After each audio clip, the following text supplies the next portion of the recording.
방문 주셔서 감사드려요. 구독, 좋아요 꼭 눌러주신다면 몹시 기쁠 것 같아요. 오늘의 재미난 이야기 시작할게요. 그럼 행복한 날 되십시오. 우리 역사상 세종 같은 임금이 있었다는 사실 자체가 민족의 축복이 아닐 수 없거니와 고려를 무너뜨리고 새로운 나라를 건설한 이씨 왕조로서도 초창기의 제도적 혼란을 잠재우고 비로소 태평성대의 기반을 구축한 것이 세종 때였다고 할 수 있다.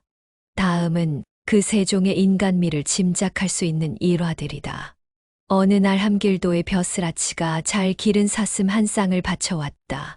함길도는 함경도의 옛 지명이다. 그것을 본 세종은 진기한 날짐승과 기묘한 길짐승을 기르는 것은 옛 어른들도 경계했던 일이다. 과인은 백성을 보살피고 책을 읽는 것만 해도 바쁘고 벅찬데 어느 겨를에 애완물을 즐길 수 있겠는가. 다시는 이런 물건을 보내지 말라. 하면서 물리쳐 버렸다. 세종은 보위에 오른 지 얼마 되지 않을 때 심한 탈수증에 걸렸다. 아무리 물을 마셔도 갈증이 해소되지 않으므로 어이를 불러 진맥을 받았다. 진맥을 끝낸 후 물러나간 어이는 왕의 음식을 맡아서 장만하는 사선관한테 말했다. 전하의 환우는 당약을 드시는 이보다 약되는 음식을 잡수시는 것이 가장 좋은 치료 방법입니다. 인수탈과 노란 암탈과 양고기를 한데 고아서 오랫동안 드시게 하면 나을 것입니다. 그 말을 들은 사선관은 그날로 달고기와 양고기를 고아 왕의 수라상에 올렸다. 세종이 상을 받고 보니 전에 없던 음식이 놓여 있으므로 사선관을 불러 물었다. 사선관이 의관의 말을 옮기자 세종은 부드러운 말로 책망했다. 이제부터는 이런 값진 음식은 올리지 말도록 하여라. 과인이 평소에 의복과 음식을 검소히 하는 것은 물건을 아끼자는 마음에서인데 이 무슨 사치스러운 음식이냐. 하물며 양은 우리나라에서 생산하는 짐승도 아니요 멀리 외국에서 가져오는 동물이 아닌가. 내가 이런 음식으로 병을 고치자면 수백 마리의 닭과 양을 잡아먹어야 할 것이니 그것이 백성들에게 얼마나 부담을 주는 일이 되겠느냐. 사선관은 어전에 엎드려 아뢰었다. 전하, 아뢰옵기 황송합니다만 우리 조선이 아무리 작은 나라라고 할지라도 존엄하신 전하 한 분의 환을 다스리기 위해 그 정도의 짐승을 잡는 것을 어찌 마다하겠으며 그것이 백성들에게 무슨 큰 폐가 되겠습니까? 뿐만 아니라 양은 외국에서 들여오는 것이 아니라 요즘은 우리나라에서도 많이 기르고 있어서 조달에 어려움이 없습니다. 그러니 분부 거두시고 부디 이 약식을 오래 잡수셔서 옥체를 보전하십시오. 무슨 소리냐.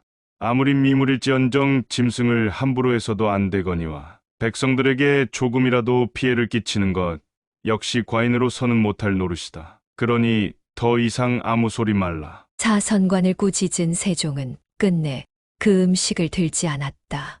역시 왕위에 오른 지 얼마 되지 않았을 때였다. 세종은 경복궁 후원에 있는 경회로 동쪽에 초가집 한 채를 지으라고 지시했다. 이윽고 초라한 초가집이 완성되자 때때로 그곳에 거동하여 몸소 들어가 지내곤 하는 것이었다.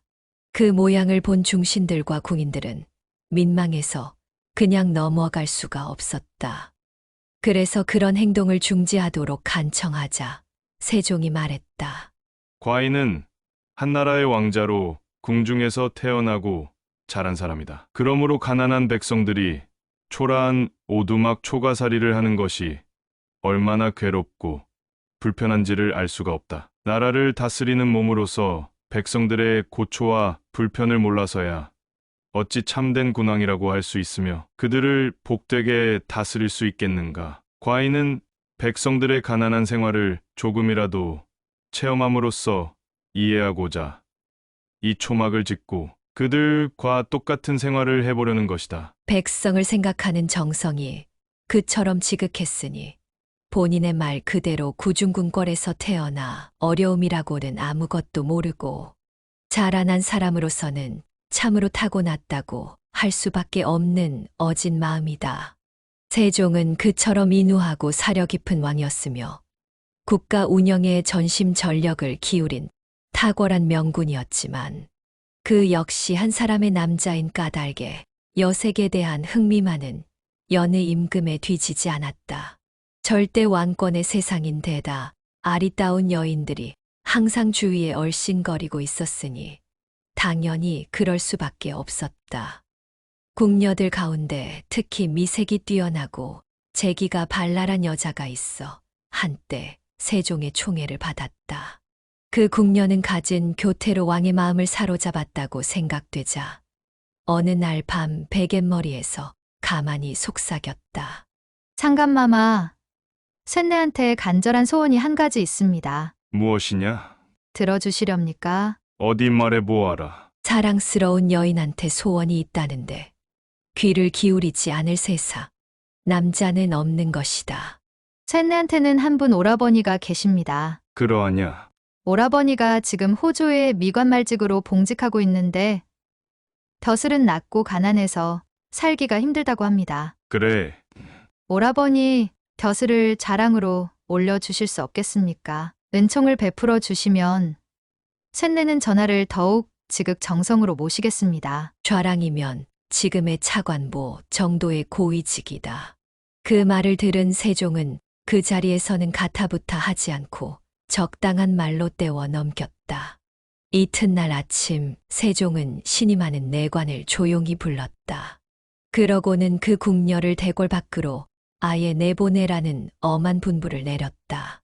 어린 것이 그처럼 국사에 관계되는 중대한 일을 간청하는 것은 과인이 분별 없이 그 궁녀를 너무 가까이 한 탓일 터이다. 벌써부터 그런 소리를 하고 있으니 장차 어떤 것을 요구할지 알 수 없구나. 그 폐단을 미리부터 차단하려는 생각이니 다시는 내 앞에 보이지 않게 하라. 분별력과 균형 감각도 이 정도면 감탄하지 않을 수 없다.